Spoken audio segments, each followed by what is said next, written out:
Lep pozdrav tudi v mojem imenu, seveda, tukaj navzočim v dvorani in tudi drugim, ki spremljajo to srečanje pred svojimi monitorji. Lahko povem tisti, ki ne vidijo, da je v dvorani še nekaj prostih sedežev, tako da ni čisto zasedena in da upam, da je večje število poslušalcev pri monitorjih.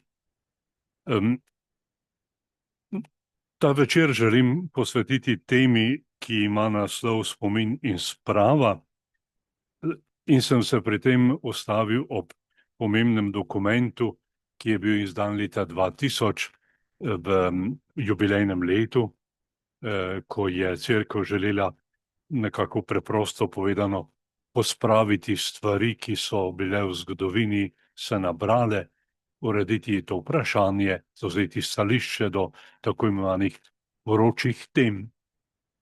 In je potem kot rezultat tega dogajanja bil ta dokument objavljen Spomin in sprava. V prvem delu želim nekaj povedati o razmeri na Slovenskem, v drugem delu pa potem bolj splošno ali kako vzeti širši okvir ali primer iz cerkvene zgodovine na splošno. Seveda govoriti o spravi je zelo delikatno področje, ker ima vsak svojo predstavo, kaj naj bi to pomenilo. Kaj naj bi sprava pravzaprav vsebovala in kdo naj bi se spravil. Mnoge države in narodne skupnosti imajo to temo na dnevnem redu, tako da, ko rečemo, ni to samo slovenski problem, ampak mnoge države, samo spomnim, omenim, da bom drugih našteval, Španijo, kar se je v Španiji dogajalo in kako danes Španci še vedno stvari niso uredili, čeprav se zdi, da so. Nekateri so prepričani, da je mogoče govoriti o spravi le kot o religioznem pojmu.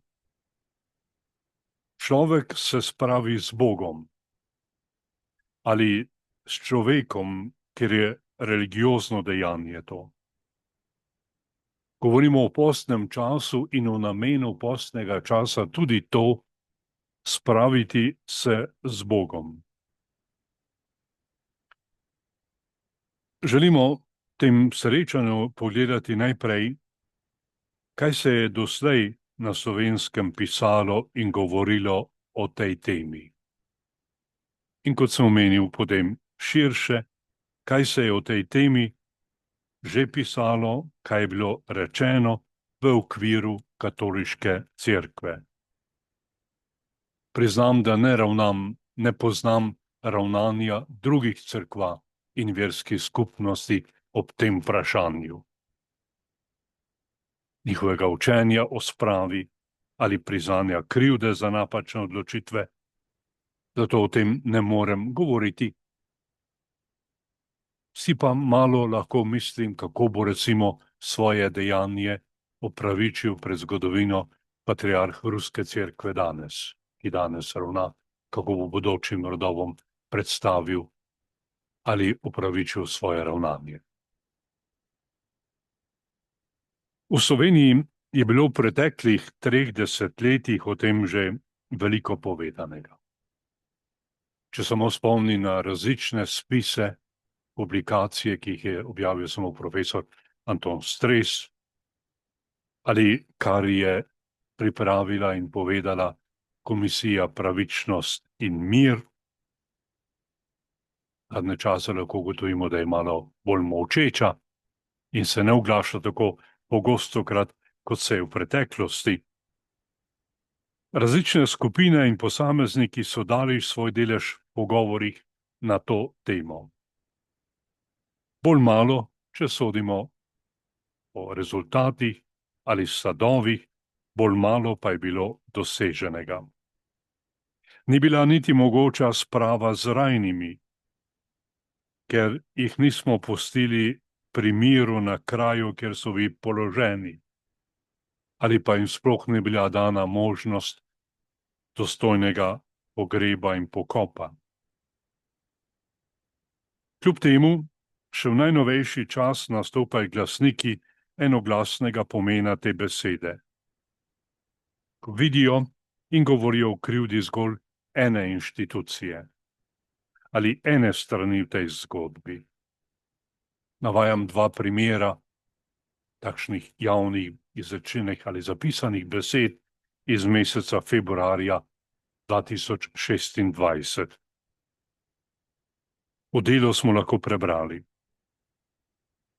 najbolj se je za to trudila desetletja Spomenka Hribar in naposled ugotovila, da to pri nas ni mogoče. A ne zaradi komunistov, ampak zato, ker ne moreš ustaviti desnice. Sprava pri nas ni možna, ker je ne želita ne cerkev, ne desnica. Spravo je treba želeti, hoteti in živeti. Obe pa hočeta oblast. In iz sredine istega meseca februarja še drug takšen navedek: cerkev nikoli ni priznala svoje krivde. Nikoli se ni opravičila, da je ravnala sebično in številne Slovence nagovarjala, naj sodeluje z okupatorjem in se organizirajo kot domobranci. Bojim se, da bi ravnala enako, če bi se to ponovilo. Konec navedka. In najnovejšega časa takšna stališča. Zato želim danes spomniti, kaj je pravzaprav v preteklosti cerkev ali njeni predstavniki že naredila in kakšen je bil njen prispevek, ko smo iskali rešitve za ta različna vprašanja in dileme naše narodne skupnosti. Kar se je na Slovenskem zgodilo v medvojnem in povojnem času, zahteva, je zahtevno in ni enoznačno in ni preprosto razložljivo.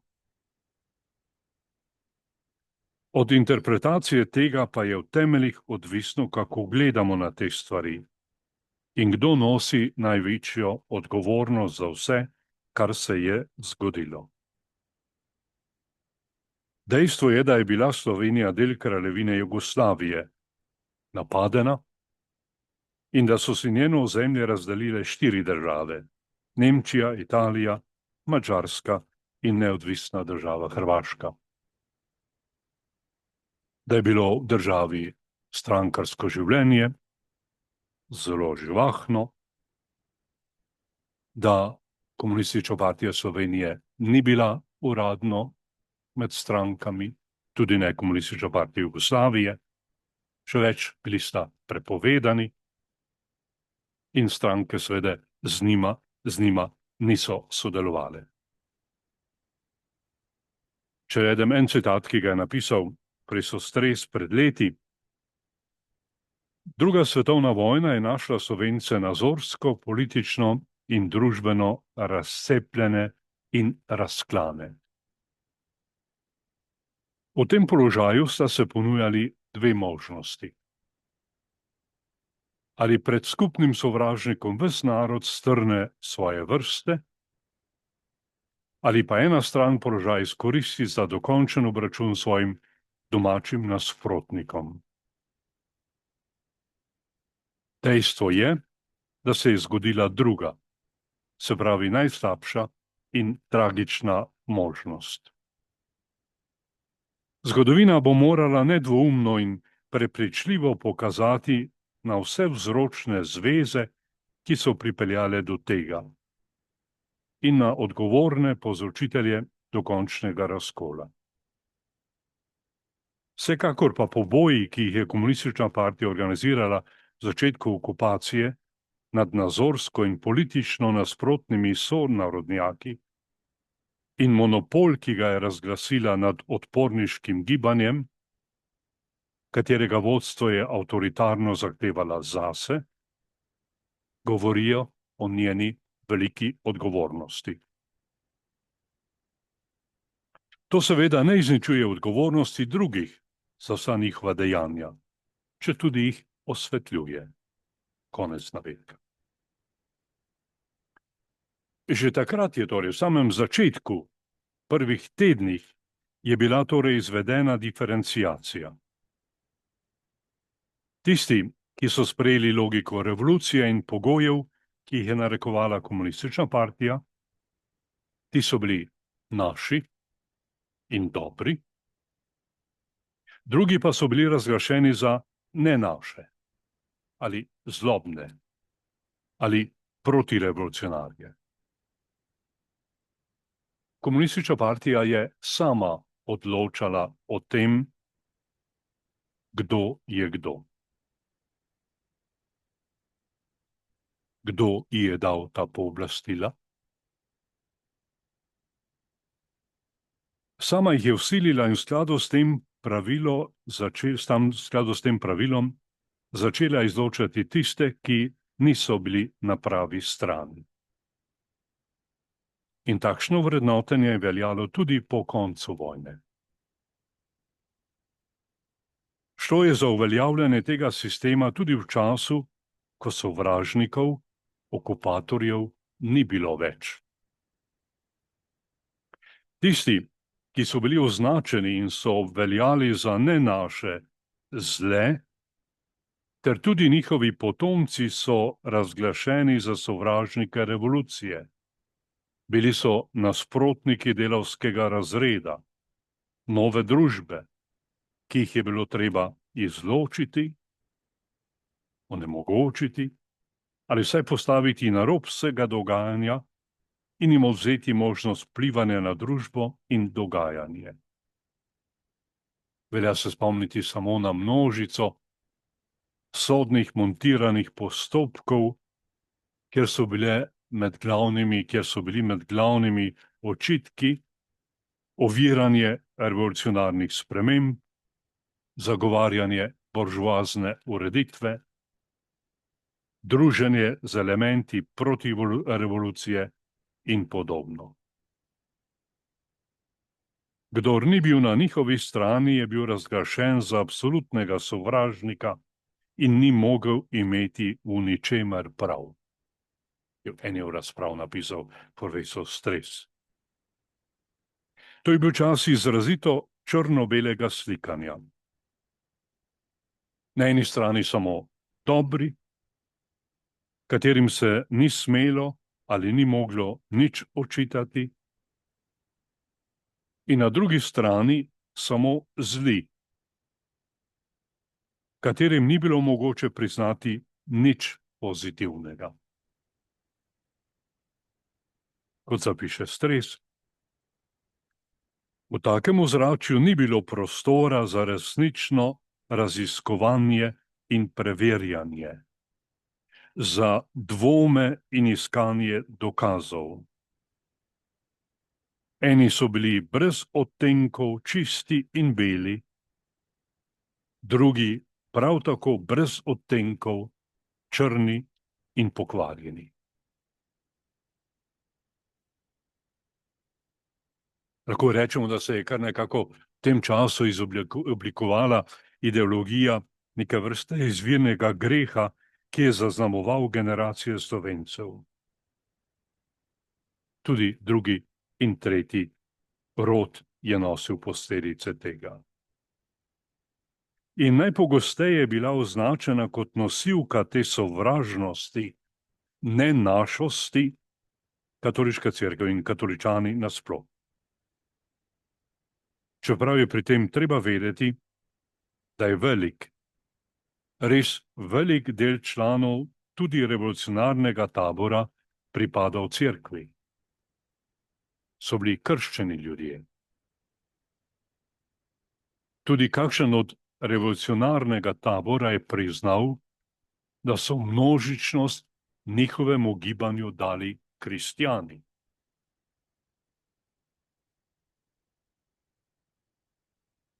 Takšna diferenciacija se je uveljavila v interpretiranju zgodovine in vsega medvojnega in povojnega dogajanja. To, kar je utrjevala komunistična partija svojo razlago dogajanja, je bilo, da je svoje načrte in želje predstavljala kot edino možno rešitev za stanje v letu 1941.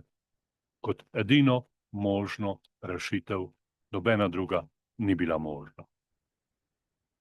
Vsaka druga možna politika ali zadržanje je bilo prikazano kot sprevrženo in napačno. Svoje ravnanje je utrjevala kot edino zveličavno za slovenski narod. Šlo je za interpretacijo zgodovine, ki so jo predstavljali kot edino možno in kot edino sprejemljivo. Drugačne interpretacije so bile ne le prepovedane in podvržene preganjanju. Tu so se rojevala zgražanja o pisanju nove zgodovine. Govorilo se je o revizionizmu. Piscem pa so očitali zlonamernost, nepoznavanje dejstev, da so bili na napačni strani zgodovine.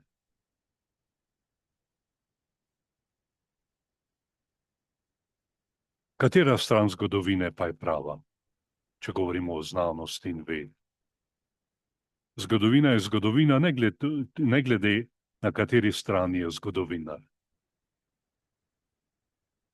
Pri tem pa je šlo seveda za ideologijo, pri kateri njeni nosilci niso imeli nobenega kritičnega odnosa do takšnih interpretacij.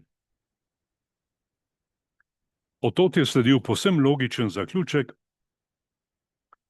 da od zagovornikov ideološke razlage naše polpretekle zgodovine ne moremo pričakovati nobenega priznanja njihove lastne krivde. Oni ne smejo biti krivi ničesar. Oni morajo imeti vsem prav. Šlo je za, ko rečemo, monopol nad zgodovinsko resnico. V njem ni bilo prostora za razkrivanje neprijetnih ali dotedaj zamolčanih plasti in plati slovenske zgodovine, ali za drugačno razdelitev odgovornosti za vse, kar se je zgodilo na slovenskih tleh. Predvsem za tragično bratomorno pobijanje. Le med rojaki po svetu so se javljale drugačne interpretacije dogajanja med vojno in po njej, ali so obravnavali teme, o katerih se doma ni govorilo. Zato pa so bile sumljive knjige in časniki, ki so izhajali v tujini. In niso posamezni primeri, ko so bili njihovi prinašalci Jugoslavijo kaznovani tako ali drugače. Na mejah so bili cariniki in miličniki strenirani, da so pazili predvsem na tisk. Ni jih zanimalo tehnično blago, le knjige, revije in časopisi.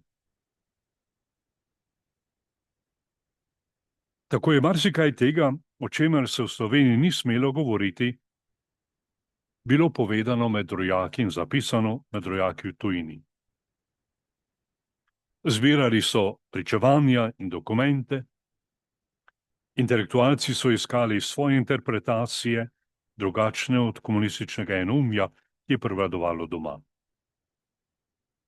Po kapljicah so stvari prihajale prek meja in postajale del vedenja. Začela so se pojavljati nova dejstva, ki so jih podkrepile raziskave, in zato sedaj danes govorimo, imamo sintagmo, govorimo o zamolčanih zgodovinskih temah ali o zamolčani zgodovini, ki se je ohranjala, kot sem dejal, med našimi rojaki po svetu. V medvojno dogajanje so bili v posameznih delih Slovenije vpleteni tudi člani katoliške cerkve. celo kakšen nosilec službe v njej, v delih Slovenije, kot vemo. To se ni dogajalo na Štajerskem ali pa na Primorskem, čeprav so bili potem veste, poznano, povojni sodni procesi, ravno tako na Primorskem, kot tudi na Štajerskem. In so tudi na Primorskem bili duhovniki obsojeni na smrt, kot na Štajerskem.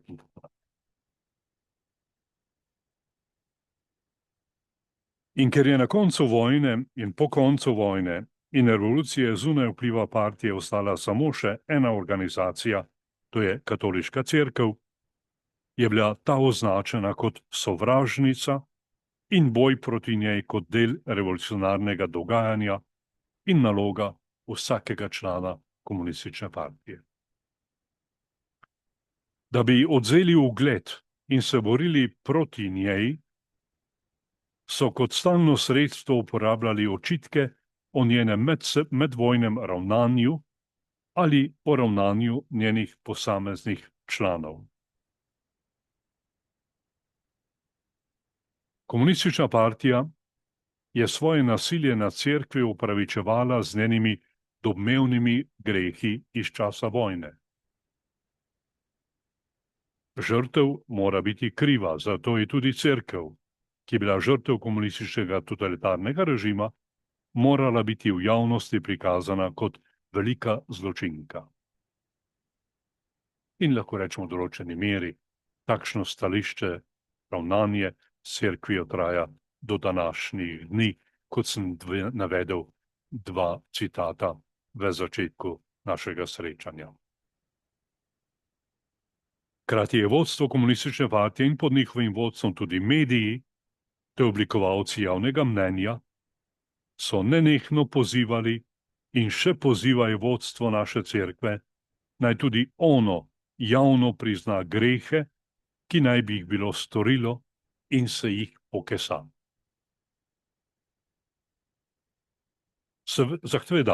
Zahteva je povsem na mestu.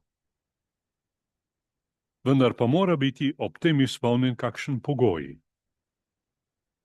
Na dan mora priti vsa resnica in krivda mora biti dokazana. Bi bilo nenavadno in skregano vsako logiko, če bi nekdo priznaval krivdo za nekaj, kar ni storil. Ali bi se nekdo upravičeval za stvari, ki niso dokazane, ali jih sploh ni storil. Upravičevati se za rezervo je zelo nenavadno. Ni dosti in ne predstavlja nobenega temelja obtožb dejstvo, da se je o krivdi govorilo zaradi ideološke manipulacije ali propagande, da se je krivda pripisovala zaradi propagande. Gre torej za vprašanje, ali je v preteklosti že bila kdaj izražena želja po spravi, izražen odnos do medvojnih in povojnih dogodkov na slovenskem strani cerkve, ali je že bilo izraženo tudi obžalovanje za vse, kar je pri tem bilo zgrešenega strani članov ali predstavnikov katoliške cerkve. Različne izjave, ki jih je dalo vodstvo ljubljanske škofije, naj bi bile dokaz, da je na pot sprave, ki nujno vodi do priznanja in obžalovanja lastne krivde, katoliška cerkev pri nas že davno stopila. In zato na tej poti vztraja, čeprav zaenkrat še vedno sama. Vodstvo ljubljanske škofije, kateri so največkrat namenjeni očitki o nemoralnem in zločinskem in protinarodnem ravnanju, o protirevolucionarnem ravnanju, je kljub temu, da niso bile pojasnjene vse okoliščine zapletenega medvojnega dogajanja, že večkrat, torej to vodstvo že večkrat izrazilo pripravljenost priznati in obžalovati, kar se je zgodilo na katoliški strani in še posebej v imenu cerkve. Žal, te objave niso imele nobenega odmeva, kot da se niso zgodile. Omenjam kakšno za zgled ali za ilustracijo tega, kar sem pravkar povedal. Prva je bila zapisana že 15. maja 1945, meni samo en teden po koncu sovražnosti. Duhovniki pa so jo brali po cerkvah na binkoštno nedeljo, to je 20. maja 1945. Njen avtor je bil generalni vikar ljubljanske škofije dr. Ignacij Nadrah.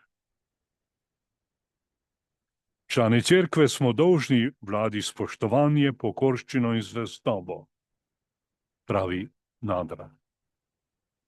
In navede besede apostola Pavla v listu Rimljanom: vsak bodi višjim oblastem pokoren. Ni je namreč oblasti razen od Boga. In te, ki so od Boga postavljene. Kdor se torej ustavlja oblasti, se upira Božji naredbi. Kateri pa se upirajo, si bodo sodbo nakopali.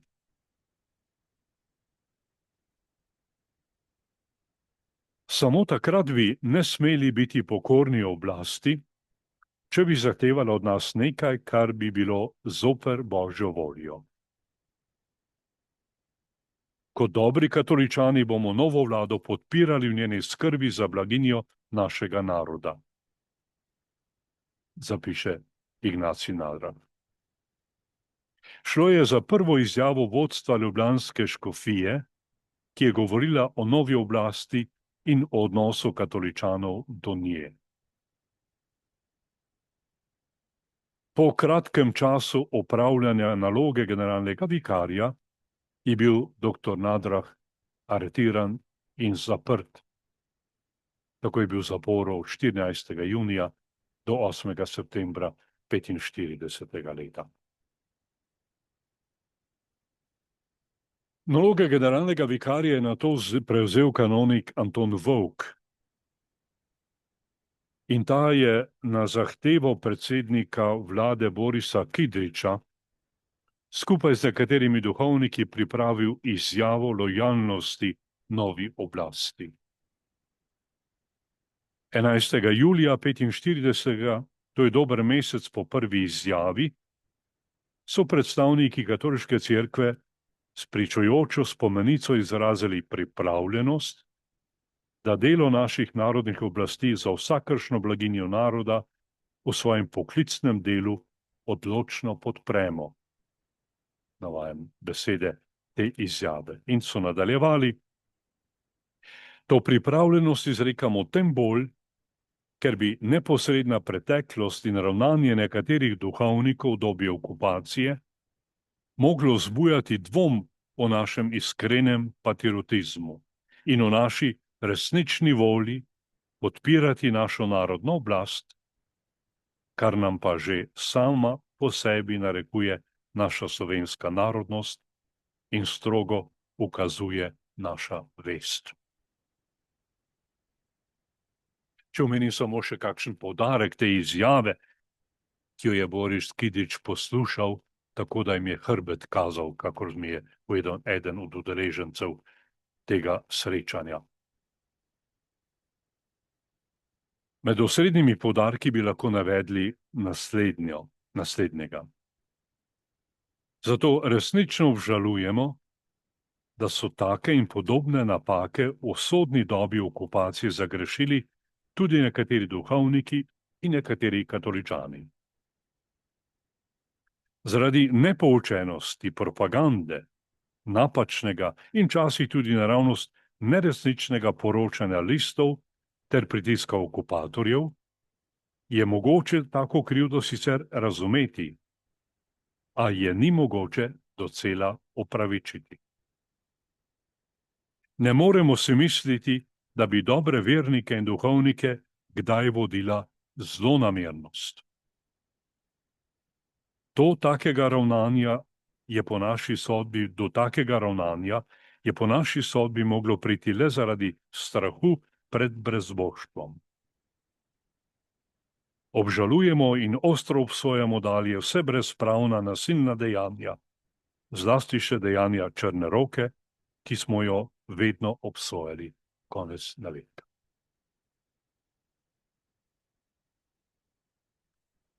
Ljubljanski nadškof dr. Jožef Pogačnik je na veliki četrtek, to je 7. aprila leta 1977, javno priznal tudi krivdo cerkve in v imenu cerkve prosi za odpuščanje vse, ki so jim kristjani prizadeli kaj hudega, in v imenu cerkve odpustil vsem, ki so kristjanom in cerkvi prizadeli kakšno zlo.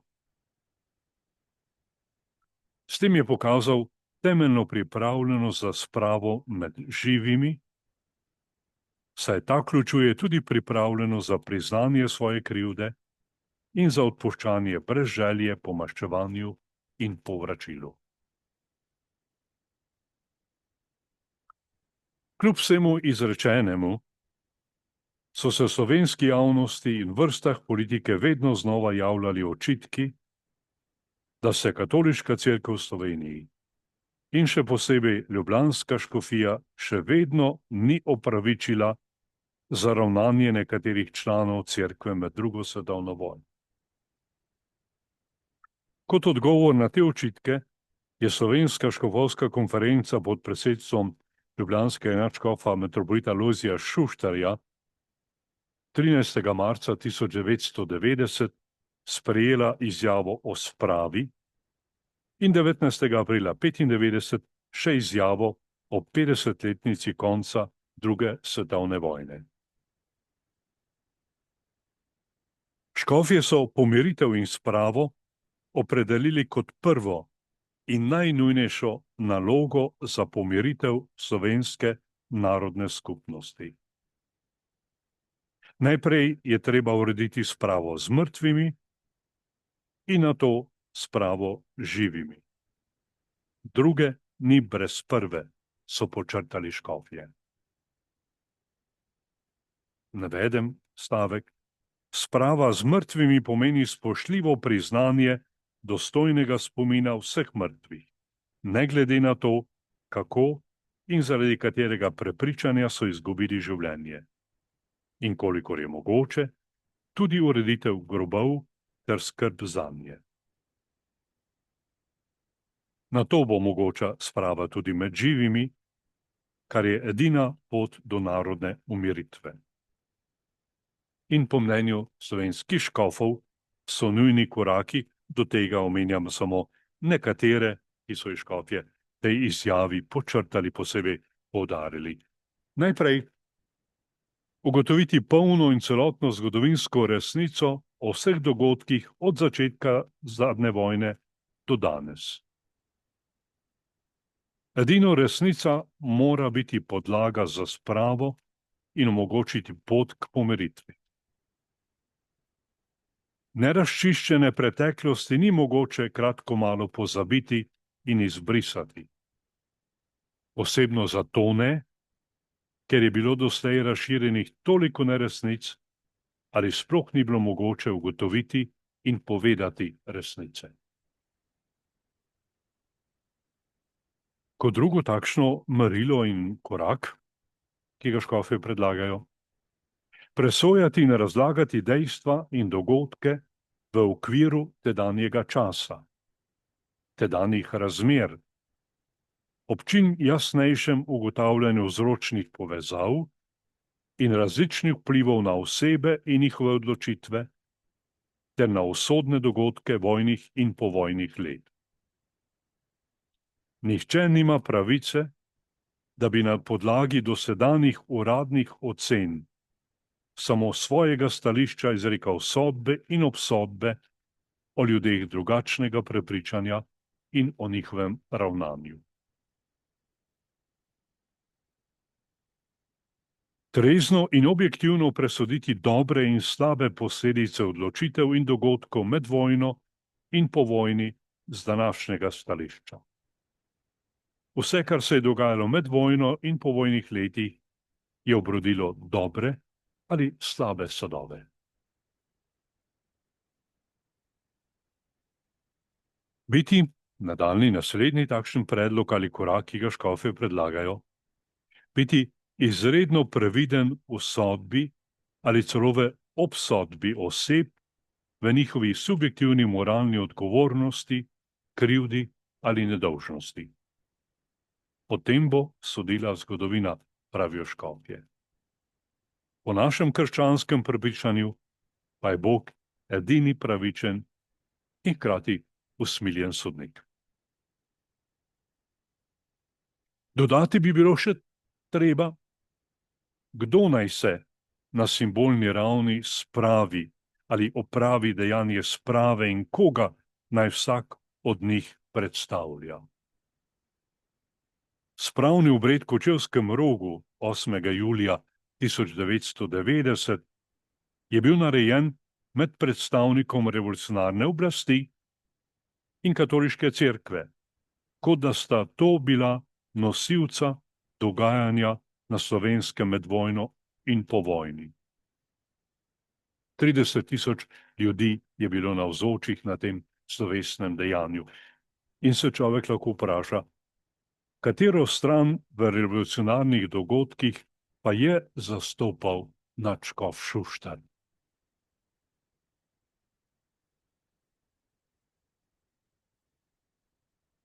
Škofje so v svoji izjavi poudarili, da je sprava med živimi brezpogojna človeška nujnost, da brez nje ni prihodnosti. Za slovenski narod je sprava tudi življenjska potreba, če sploh hočemo preživeti. Premalo nas je in v prehudih razmerah živimo, da bi se smeli odrekati mirnemu sožitju vseh ob spoštovanju različnosti v osebnem prepričanju in javnem življenju, so škofje zapisali. Podobne poudarke ima izjava Slovenske škofovske konference o 50-letnici konca druge svetovne vojne, ki so dali naslov Služiti resnici, pravici in spravi in je bila objavljena 19. aprila 1995. In velja spomniti seveda na vsakoletni spomin, ki se dogaja bodisi v Kočevskem Rogu, a na različnih drugih krajih v začetku junija. Saj vemo, da je kar v Sloveniji že odkritih blizu 700 množičnih grobišč. Drugo, kar bi želel vsaj kakšno besedo dodati, kot sem omenil že v začetku, pa je to, kako je svojo preteklostjo opravila, oziroma kako je gledala na cerkev, katere korake je naredila cerkev na vroče teme ali rečemo lahko tudi napačne odločitve, ki so bile narejene v zgodovini. Bilo je to storjeno v letu priprave na jubilejno leto 2000 in temeljni dokument, ki je šel kot sad tega, je bil dokument sprava in spomin ali spomin in sprava. Seveda že pred tem pa je papež Janez Pavel II. Svet je dal pobudo, da so bili upravljeni zelo različni raziskave, različni procesi, kako spoznati preteklost, priti do resnice in na to je sledilo opravičilo, ki ga je izrekel on ali so ga izrekli drugi v imenu cerkve. Išla je kar cela knjiga papeževih izjav. V nemškem prostoru so dali naslov, ko papež prosi za odpuščanje. Nekateri so v cerkvi godrnjali, da je tega bilo že kar preveč, da se je opravičeval bodi prilično ali neprilično. Vendar je želel pokazati, kako je mogoče obravnavati preteklost, da se bolje zastavi prihodnost. In zato iz tega dokumenta, ki je bil izdan v jubilejnem letu ali ob jubilejnem letu, vsaj kakšno besedo navedel, da vidimo, kako pa je cerkev gledala oziroma vodstvo cerkve gledalo na svojo preteklost. Vprašati se je treba temeljno vprašanje, kaj se je pravzaprav zgodilo. Kaj je bilo v resnici rečeno in storjeno. Samo takrat, če je odkrit, če je dan odgovor adekvaten, ustrezen zgodovinski odgovor na to vprašanje, se bomo mogli tudi vprašati, ali moremo to, kar se je zgodilo, kar je bilo rečeno ali storjeno, razlagati v skladu z evangelijem ali ne. In če ne, ali bi se mogli otroci cerkve, ki so tako ravnali, v kontekstu, v katerem so delovali, tega tudi zavedati. Ali so vedeli, se zavedali, da ravnajo nasprotju z evangelijem. Samo, kadar pridemo do moralne gotovosti, da bi to, kar so nekateri otroci cerkve in njenem imenu storili v nasprotju z evangelijem, mogli le-ti razumeti kot takšno, ter imeli možnost, da se temu tudi izognejo, potem ima smisel, mora imeti za današnjo cerkev smiselno, da prizna krivdo preteklosti in se za to opraviči. Ne gre za opravičevanje kar 3 dni, brez temeljev in brez razloga.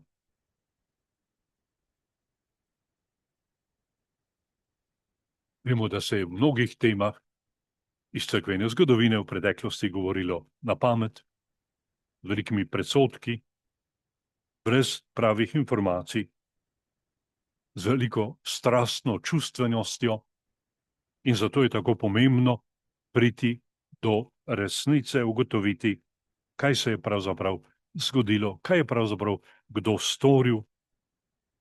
Zato, pravi papež oziroma ta komisija, je prvi korak v tem, da vprašamo zgodovinarje.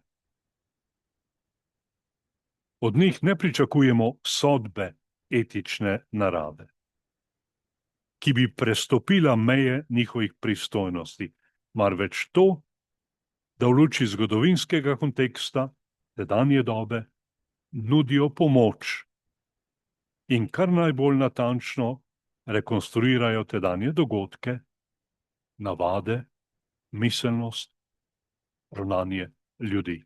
To je tista prva pomembna stopnja, ki jo treba narediti, prvi korak, in od tega potem prejti na obravnavanje tudi v etičnem smislu ali z etičnimi merili.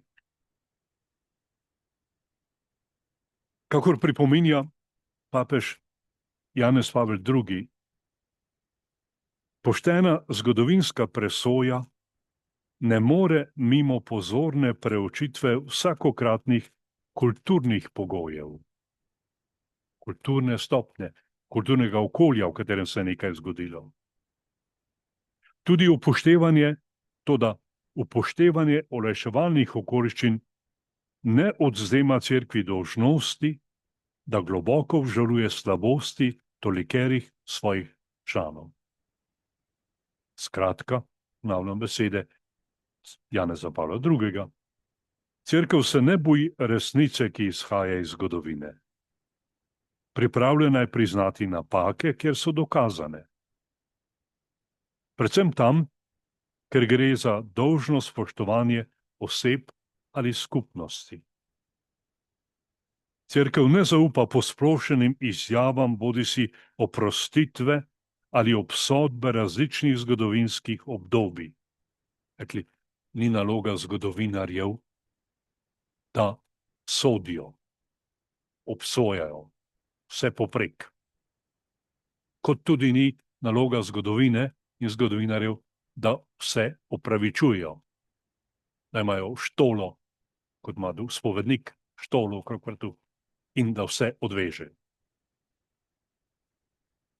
Cerkev ne zaupa posplošenim izjavam, bodisi oprostitve ali obsodbe različnih zgodovinskih obdobij. Raziskavo o preteklosti zaupa potrpežljivi in pošteni znanstveni rekonstrukciji, ki bo prosta konfesionalnih ali ideoloških predsodkov, bodisi kar zadeva obdolžitev, ki obremenijo, kakor tudi krivic, ki jih je pretrpela. In tukaj so potem navedeni v tem dokumentu različna merila, ki jih je treba upoštevati, da se res do te zgodovinske resnice dokoplje in na temelju tega potem ovrednoti to ravnanje posameznikov ali tudi ustanove. Bi spomnil zopet samo eno merilo, ki ga je predstavila ta komisija, in sicer načelo zgodovinskosti. Kolikor vsako človeško dejanje pripada storilcu, natančno toliko se vsaka individualna vest in vsaka družba odloča in deluje znotraj določenega obzorja, časa in prostora. Čas in prostor sta pomembna in nujna, da jih upoštevamo. Če naj resnično razumemo človeška dejanja ali z njimi povezane dinamike, bi zato morali vstopiti v lastni svet tistih, ki so jih storili. Samo tako bi mogli priti do spoznanja njihovih nagibov in njihovih naravnih načel. In to je treba reči brez naprejšnje sodbe solidarnosti, ki povezuje člane neke posebne skupnosti skozi potekanje časa in podobno. In vrsto drugih načel, ki so bile ob tej priložnosti poudarjena, krati pa obravnava tudi vse tiste najbolj vroče teme, kot sem v začetku omenil, ki so se v zgodovini cerkve zgodile in je bilo potrebna posebna zgodovinska obravnava. Omenim dva primera, seveda tega bilo več. Dva primera omenjam samo, ki kažeta, kako je cerkev pristopila k reševanju teh vprašanj, seveda na pobudo papeža Janeza Pavla II. Ravnanje cerkve v primeru Galileja. Izjemno širok mednarodno zastavljen kongres, v katerem so mogli vse, kar je bilo možno, poiskali dokumente, ki so v tem procesu govorili, zapiske, ki so bili napravljeni, in na to je bilo izrečeno stališče cerkve do tega vprašanja. Objava dokumentov, znanstveno posvetovanje, ki je vse to obravnavalo, in na to stališče cerkve. In podobno, kar se je zgodilo z Janom Husom v Češkem, vsi dokumenti, ki so bili mogoči, zbrani, objavljeni, pripravljen mednarodni kongres in na koncu Janez Pavel II. Se češkemu narodu opraviči za to, kar je bilo storjeno Janu Husu strani katoliške cerkve in njenih predstavnikov. Zaključim. Gre za proces, ki je seveda zelo zahteven, ki zahteva potrpežljivost, napor in iskreno željo priti do resnice, iskreno željo potem tudi doseči nek rezultat, katerega cilj je sprava, boljše sožitje in zagotovljeno skupnost v prihodnje, sodelovanje vseh moči, ki so potrebne za narodni razvoj, kot je potrebno za cerkev, če želi delovati vsej polnosti, brez te pretlage, ki je v teku 2000 nabrala. In zato je bilo tako pomembno delo opravljeno prav v letu in pripravi na jubilejno leto 2000. Lepa hvala za vašo pozornost